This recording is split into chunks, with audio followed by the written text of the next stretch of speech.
What they did here will reverberate through the ages, not because their victory was complete, but because they proved that nonviolent change is possible, that love and hope can conquer hate.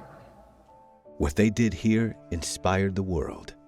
We invite you to witness a stage in human history, to recognize the bastions of nonviolent resistance that remove the color line of racial division constructed across the United States South, with its separate and unequal schools, public accommodations, and neighborhoods. The civil rights movement forced the nation and encouraged the world to treat everyone equally in the eyes of the law, regardless of race, ethnicity, religion, creed, sex, or physical ability. At these iconic civil rights sites, a powerful freedom movement occurred, where activists such as the Reverend Dr. Martin Luther King Jr. led protests against racial segregation in the built environment, adapting Gandhi's methods of nonviolent resistance and influencing freedom struggles around the globe.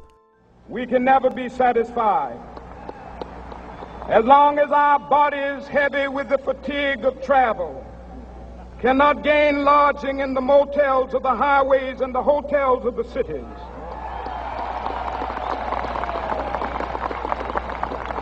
We cannot be satisfied as long as the Negro's basic mobility is from a smaller ghetto to a larger one.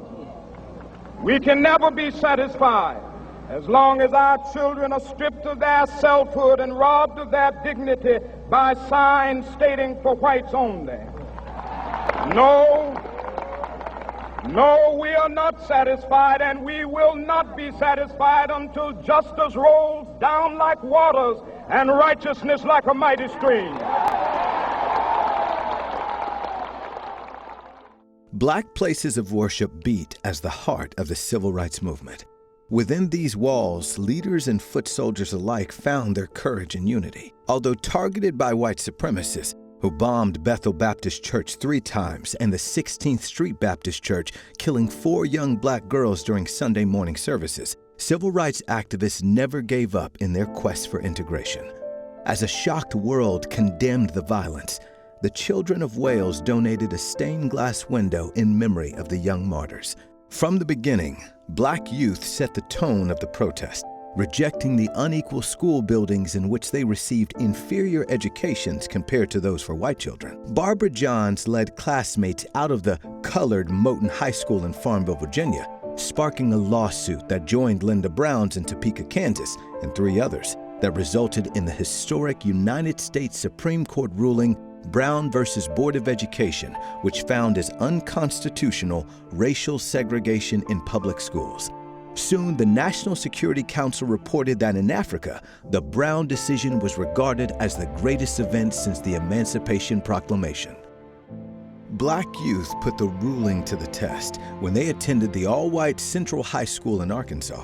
At first, white supremacists defended racial segregation by denying African Americans entrance and heckling 15-year-old Elizabeth Eckford as she approached the building. But President Dwight Eisenhower responded to the white mob by sending soldiers to escort the Little Rock Nine to class, thereby upholding the Brown decision. Integrating schools was just the beginning. Soon the ruling applied to unequal accommodations in transportation, with such protests as the Montgomery bus boycott and the Freedom Rides. When 4 black college students demanded service at the whites-only Woolworth lunch counter in Greensboro, North Carolina, they launched a sit-in movement that spread across the South, demanding equal access to commercial spaces. Police dogs and fire hoses used by Alabama authorities failed to keep demonstrators in the black section of Birmingham. The murder of Medgar Evers outside his home on a black street in Jackson failed to stop the protests in Mississippi. Their efforts had powerful effect, drawing the eyes of the world and forcing President John F. Kennedy to propose historic legislation, setting the stage for the Civil Rights Act of 1964, with its promise of equal access to everyone. I shall ask the Congress of the United States to act, to make a commitment it has not fully made in this century to the proposition that race has no place in American life or law. Along with desegregation, African Americans wanted black political empowerment. The Bloody Sunday beating of nonviolent activists on the Edmund Pettus Bridge failed to halt the Selma to Montgomery March, resulting in the passage of the Voting Rights Act of 1965. Even the silencing of Martin Luther King Jr., shot dead on the balcony of the segregated Lorraine Motel, failed to prevent the changes underway. The movement dismantled the structural indignities of the color line, ending legal white supremacy in the built environment, creating an integrated society. These accomplishments influenced others around the world, including South Africa's first black president, Nelson Mandela, who echoed King, declaring, "Free at last," following his inauguration in 1994. In the words of the first black president of the United States, Barack Obama, because of what they did, the doors of opportunity swung open not just for black folks, but for every American. Women marched through those doors. Latinos marched through those doors. Asian Americans, gay Americans, Americans with disabilities, they all came through those doors.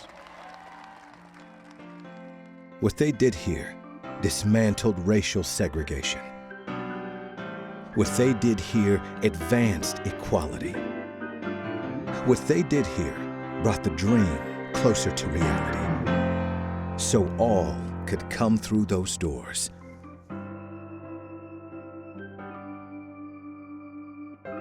What they did here inspired the world.